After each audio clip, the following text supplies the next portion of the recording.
1,000 apologies, oh patient one. You have it then. I had to slit a few throats, but I got it.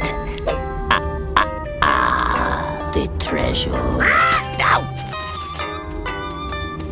Trust me, my pungent friend. You'll get what's coming to you. What's coming to you? Huh?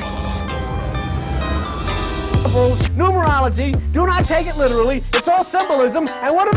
They take it literally. What are you going to do?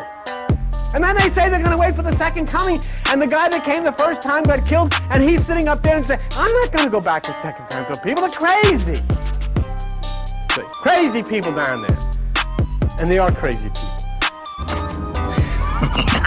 A lamp! A lamp! Jeez, where'd you dig this bozo up?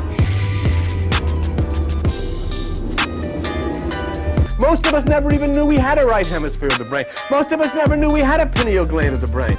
Never understood these things because the church wouldn't allow us. They said that the man up here with the robe on will save you if you'll just do what you're told, get up when you're told, kneel when you're told, sing when you're told, put the money in when you're told, get out when you're told, come back when you're told. All this nonsense. Instead of understanding there is a need for a renewal to happen within each one of us.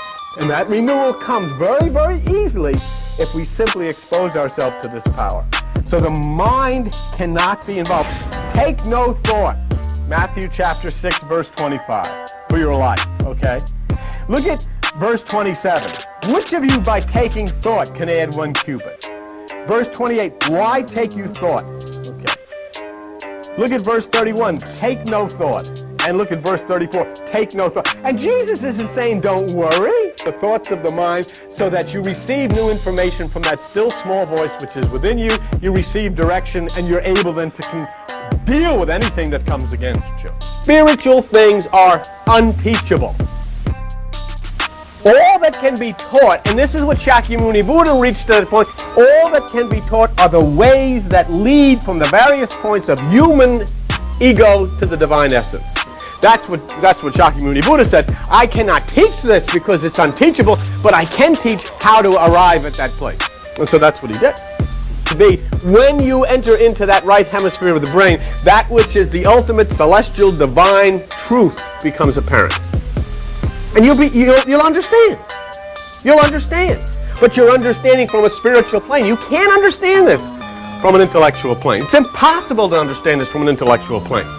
And so in the same way, Jesus Christ came to the point, he said, now is the way that leads to life, and few there be who find it. Yet you've got millions of people running around saying, I have found the answer, I'm saved, I know this, I know that, and I know the other thing. Yet if you go and take yourself into the deep aspects of what this is about, the ascension, the understanding of things, you find out you know nothing. You cannot know anything. It's impossible for you to know anything. I was reading in Joseph Campbell, and Joseph Campbell said that to learn the ways is not enough.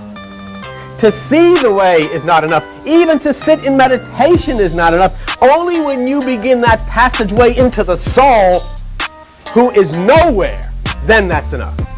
Listen to that. Only when you find that passageway into the soul, who is nowhere, then is enough, because you become the answer.